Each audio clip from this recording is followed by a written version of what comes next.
Board परीक्षा 2022 को लेकर के आप सभी बहुत ज्यादा उत्साहित हैं और बोर्ड परीक्षा 2022 में आपको यह पता है कि आपको इस साल दो अपॉर्चुनिटी मिलने वाली है, जो कि टर्म 1 और टर्म 2 के फॉर्म में आपको मिलने वाली है। ऐसे में बहुत सारे सवाल हमसे पूछे जा रहे थे कि सर बोर्ड परीक्षा के 2022 का लेवल क्या होने वाला है, क्या हमारा पेपर हार्ड आएगा, क्या हमारा पेपर इजी आएगा और क्या हमारा पेपर मॉडरेट लेवल का आएगा। तो देखिए, सबसे पहले मैं आपको बता दूं, आपकी परीक्षा में और पिछले सालों में जो परीक्षा हुई है उसमें सबसे बड़ा जो अंतर है वो है सिलेबस का और स्कीम ऑफ एग्जामिनेशन का। इसके पहले जो परीक्षाएं होती थी उसमें सिर्फ एक सिंगल एग्जाम होता था और आपका कंप्लीट सिलेबस उस एग्जाम में पूछा जाता था। इसीलिए जो बोर्ड एग्जाम था उसको बहुत ज्यादा टफ माना जाता था, क्योंकि बहुत ज्यादा सिलेबस आपको एक बार में ही एग्जाम दे करके करना पड़ता था। उसी के दम पे आपको स्कोरिंग होती थी और आपका रिजल्ट आता था। लेकिन आपके बोर्ड ने आपकी मजबूरी को समझते हुए, प्रेजेंट सिचुएशन को समझते हुए बोर्ड परीक्षा 2022 की स्कीम को चेंज किया और छात्र हित में स्टूडेंट्स के लिए एक बहुत अच्छा स्टेप लिया कि टर्म 1 और टर्म 2 एग्जामिनेशन को दो स्कीम में डिवाइड किया। पहला एग्जाम आपका नवंबर-दिसंबर में होने जा रहा है और दूसरा एग्जाम मार्च-अप्रैल के महीने में देने वाले हैं। तो सबसे पहले हम जानते हैं कि बोर्ड परीक्षा 2022 का लेवल क्या होने वाला है। तो देखिए, बोर्ड परीक्षा 2022 की अगर टर्म 1 की मैं बात करूं तो टर्म 1 आपका ऑब्जेक्टिव एग्जाम होने वाला है, जिसमें आपका 50% सिलेबस दिया जाएगा।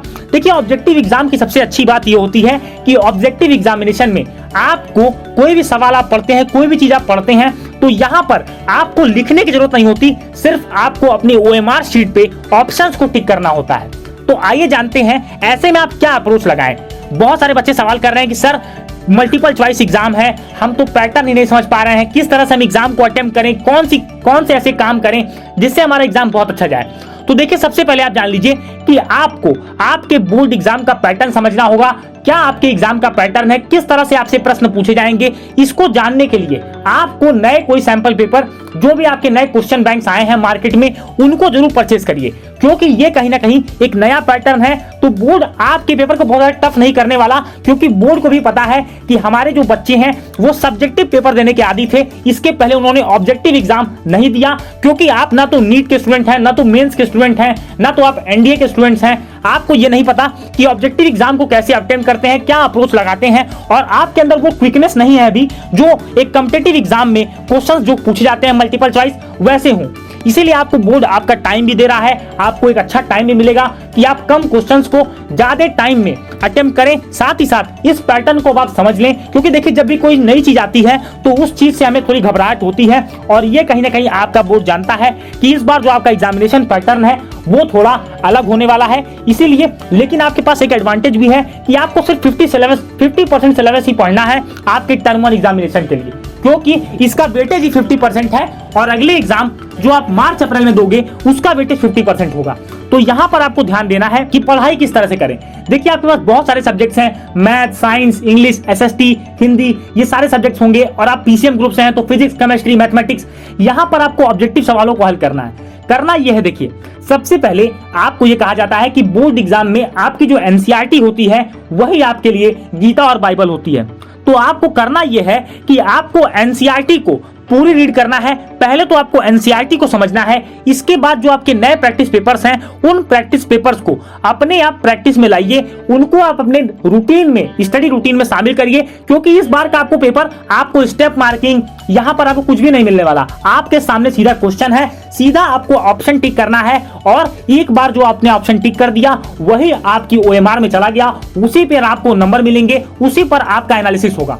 तो ये कहीं ना कहीं आपके बोर्ड ने आपको कॉम्पिटिटिव एग्जाम के लिए भी तैयार करने का प्रयास किया है कि अब आप कॉम्पिटिटिव एग्जाम से भी नहीं घबराएंगे, क्योंकि आपने बोर्ड एग्जाम पहले ये दे चुके हैं, तो आपको कोई घबराहट नहीं होगी। बात आती है कि पेपर का लेवल क्या रहेगा। देखिए, पेपर का लेवल इजी टू मॉडरेट ही रहने वाला है। आपके जो 60% क्वेश्चंस हैं वो आपके इजी और मॉडरेट मिला करके आएंगे। इसके बाद जो 40% बचेंगे, 40 से 30% क्वेश्चंस, वो थोड़े से मॉडरेट से लेकर के स्लाइटली हार्ड क्वेश्चंस आएंगे, क्योंकि इस बार आपसे बहुत टफ सवाल नहीं पूछा जाएगा। ये कहीं ना कहीं एक नए पैटर्न की शुरुआत है। इस पैटर्न में छात्रों को कोई दिक्कत ना हो, छात्र अपनी चीजों को कर पाए, इसलिए बोर्ड आपका ऐसा करने वाला है। ये आपका एग्जामिनेशन पैटर्न है, इस तरह से आपको तैयारी करनी है। साथ ही साथ इस बात का जरूर ध्यान रखें कि आपके पास आपकी एनसीईआरटी कम से कम आप रीड किए हुए हो और आपके क्वेश्चन बैंक्स भी आपके तैयार हो। अगर आपके तैयार हैं तो आप बोर्ड परीक्षा 2022 की इस रणभूमि में जरूर जीतेंगे दोस्तों। और चलते चलते मैं ये कहना चाहूंगा कि कैसे कह दूं कि थक गया हूं मैं, ना जाने किस किस का हौसला हूं मैं। इन्हीं पंक्तियों के साथ मैं दोस्तों आज इस वीडियो को खत्म करता हूं। मिलूंगा अपने अगले वीडियो में। अगर वीडियो अच्छा लगा है तो वीडियो को लाइक करें और बोर्ड परीक्षा 2022 में अगर आप मेरी बात से सहमत हैं तो जरूर कमेंट करें। साथ ही साथ आपको तैयार रहना है बिल्कुल बोर्ड परीक्षा 2022 के लिए। आप सभी अच्छी तैयारी कर रहे हैं, आपको अच्छे स्कोर जरूर मिलेंगे। उम्मीद करता हूं कि आपको वीडियो पसंद आया। चैनल को सब्सक्राइब करें, वीडियो को लाइक करें, नोटिफिकेशन को जरूर टैप करिएगा। मिलेंगे अपने अगले वीडियो में, तब तक के लिए thank you and have a wonderful day ahead.